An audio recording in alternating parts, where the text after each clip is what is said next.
성경의 숲을 걷다 오늘은 열왕기하 14장입니다. 하나님의 사람이었던 엘리사의 마지막을 기록했던 열왕기하 13장에서 북이스라엘의 작은 경제적, 정치적 부흥이 찾아온 소식으로 막을 내렸었습니다. 북이스라엘을 끊임없이 괴롭혔던 아람의 손에서 벗어났을 뿐 아니라 잃었던 영토도 상당 부분 찾을 수가 있었습니다. 물론 이 모든 것은 이스라엘에 대한 하나님의 끊이지 않는 은혜의 결과였지만요. 그런데 문제는 북이스라엘은 이 기회를 영적 각성으로 연결시키지 못했다는 사실입니다. 자, 열왕기하 14장으로 넘어오면서 남유다 왕 아마샤를 소개합니다. 그는 25세의 왕이 되어 29년 동안 다스렸어요. 그는 상당한 조직력과 행정 능력을 발휘하여 나라를 다스렸다고 하는데요. 성경은 그를 이렇게 평가하고 있습니다. 3절과 4절입니다. 아마샤가 여호와 보시기에 정직히 행하였으나 그의 조상 다윗과는 같지 아니하였으며 그의 아버지 요아스가 행한 대로 다 행하였어도 오직 산당들을 제거하지 아니하였으므로 백성이 여전히 산당에서 제사를 드리며 분향하였더라. 여호와 보시기에 정직히 행하였으나 다윗과 같지 않았다는 것은 여전히 전통적으로 내려오는 고질적인 산당 제사를 근절하지 않았기 때문입니다. 이렇게 남유다의 왕들도 하나님 앞에 정직하게는 행동했지만 그러나 완전히 순종하지는 못했습니다. 이러한 이들의 어정쩡한 태도는 결국 하나님을 떠나는 결과를 초래했던 것입니다. 그러니까 보세요. 아마샤는 율법을 몰랐던 사람이 아니었어요. 약해진 왕권을 강한 후 자기 아버지 요아스를 죽인 신하들을 처형했는데요. 그러나 신하들의 자식들까지는 죽이지 않았습니다. 아마샤가 그렇게 한 것은 모세 율법에서 명한 하나님의 명령에 순종하기 위함이었어요. 그러니까 이렇게 율법을 따라 행동했던 아마샤였는데요. 그러나 율법에 명하고 있는 산당은 제거하지 않았던 것입니다. 따르긴 따르는데 온전하고 철저하게 따르지 않았던 거예요. 이러다 보니 남유다의 모든 왕들의 결말이 그렇게 좋지 않았던 겁니다. 아마샤 역시도 마찬가지였어요. 오늘 열왕기하 14장에서 아마샤의 행적은 두 가지인데요. 하나는 에돔을 정복하는 데 성공한 이야기와 다른 하나는 북이스라엘과 전쟁에서 패한 이야기입니다. 열왕기하 14장에서 이 사건들을 너무나 간단하게 정리해 놓아서 우리가 전체적으로 이해하는 데 좀 어려움이 있습니다.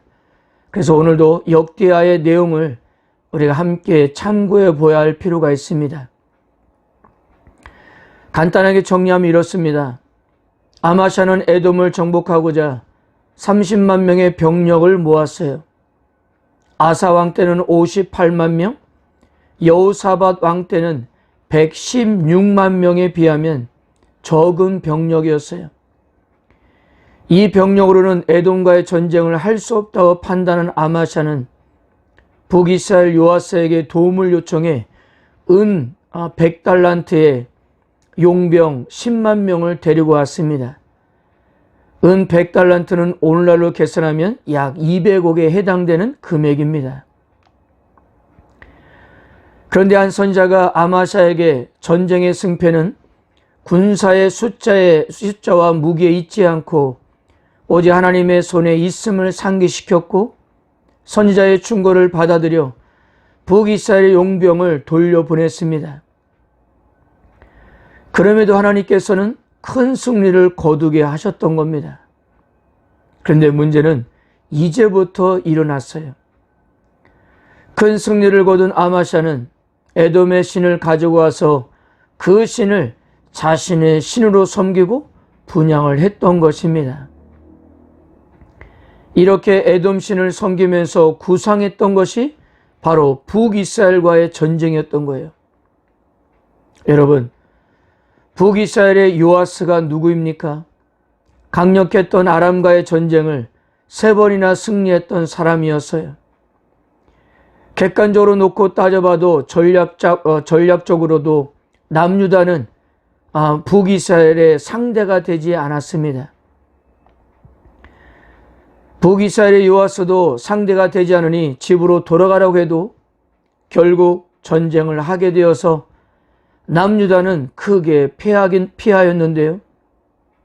그 패한 이유를 역대하 25장 20절에서 이렇게 밝힙니다. 아마샤가 듣지 아니하였으니 이는 하나님께로 말미암는 것이라. 그들이 에돔 신들에게 구하였으므로 그 대적의 손에 넘기려 하심이더라. 결국 남유다 아마샤는 포로가 되었고요.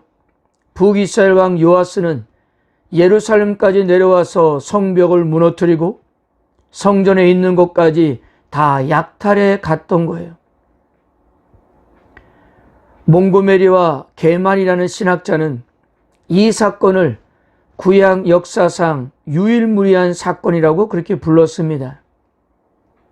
북이스라엘도 하나님의 언약 백성인데 언약 백성이 하나님의 성전을 약탈했던 것입니다. 결국 이 아마샤도 신하들에 의해서 살해되어 죽게 됩니다. 한편 북이스라엘은 요아스의 아들 여로보암이 왕이 되는데요. 이 여로보암의 이름은 북이스라엘의 초대 왕이었던 여로보암과 이름이 같기 때문에 일명 여로보암 2세라고 이렇게 부르고 있습니다. 23절에 보면 그가 몇 년을 다스렸습니까? 41년을 다스렸어요. 쿠데타가 빈번하게 일어났던 북이스라엘에서 41년간 통치했다는 사실을 통해 그의 능력이 어떠한지 짐작할 수 있는 것입니다. 여로보암 2세가 다스릴 때는 요나 선자의 예언대로 하맛 어귀에서부터 아라바 바다까지 이스라엘의 영토를 회복했습니다. 우리는 이런 지명들을 들으면 별 느낌이 없지만 이스라엘 백성들에게는 가슴을 뛰게 하는 말입니다. 이것은 다윗과 솔로몬이 영토를 최대한 확장했을 때의 범위예요. 즉 북이스라엘의 최고 전성 시대였던 것입니다. 그러나 성경은 이러한 북이스라엘의 번영은 하나님의 특별한 궁휼하심으로 이루어지게 되었다고 밝히고 있어요. 26절과 27절입니다. 이는 여호와께서 이스라엘의 고난이 심하여 매인자도 없고 노인자도 없고 이스라엘을 도울 자가 없음을 보셨고 여호와께서 또 이스라엘의 이름을 천하에서 없이 하겠다고 아니하셨으므로 요아스의 아들 여로보암의 손으로 구원하심이었더라. 자신들이 누리는 번영이 하나님의 특별한 은혜였다는 것을 깨닫고 하나님께로 돌이켰다면 얼마나 좋았을까요? 그런데요, 북이스라엘의 가장 영적으로 어두운 시대가 바로 여로보암 2세 시대였다는 것입니다. 즉 북이스라엘의 여로보암 2세에 통치할 때 누렸던 번영과 풍요로움은 하나님께서 이스라엘을 향한 마지막 권고였다는 거예요. 그래서 호세아를 보내 이스라엘을 향한 하나님의 사랑을 전해주었고요. 아모스를 보내 죄의 길에서 돌이키기 위해서 부단히 애를 쓰셨건만 그러나 북이스라엘은 하나님의 최후의 권면을 받아들이지 않았습니다. 결국 주전 722년에 멸망하게 되었던 거예요. 아무리 여로보암 2세가 나라를 최고의 전성기를 누리게 하였어도 그에 대한 성경 평가는 이것이었습니다. 여호와 보시기에 악을 행하여 이스라엘에게 범죄하게 한 느밧의 아들 여로보암의 모든 죄에서 떠나지 아니하였더라. 사랑하는 성도 여러분, 북이스라엘 여로보암 2세가 41년 동안 나라를 다스렸다면 그가 이룬 업적이 얼마나 많았을까요? 무엇보다도 쿠데타가 빈번히 일어나는 북이스라엘에서 그렇게 오랜 시간 동안 나라를 다스렸다면 얼마나 세상적으로 할 이야기가 많았을까요? 그러나 그것은 성경의 관심사가 아니었습니다. 오로지 그가 하나님 앞에 어떻게 서 있는지에만 관심이 있는 거였어요. 성경이 그렇다면 이것은 하나님의 관심이지 않겠습니까? 그런데요, 세상적으로 그렇게 자랑할 업적이 많았지만 하나님 앞에 자랑할 것은 하나도 없었다는 사실입니다. 남유다의 아마샤도 마찬가지입니다. 그는 하나님을 온전히 전심으로 따르지 않았습니다.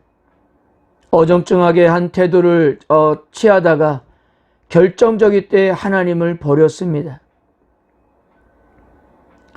사랑하는 성도 여러분, 세상의 것으로 자랑할 것이 없다 하더라도 지금 우리가 하나님 앞에 서 있다면 그것으로도 하나님은 기뻐한다는 사실을 믿으시길 바랍니다. 오늘도 하나님께서 우리에게 원하시는 것은 세상적인 평가의 시각이 아닌 언제나 말씀을 마음에 새기며 그 말씀을 따라 최선을 다하는 삶일 것입니다. 그런 여러분들에게 힘을 공급해 주실 거예요. 그렇게 승리하는 하루가 되시기를 바랍니다. 아멘.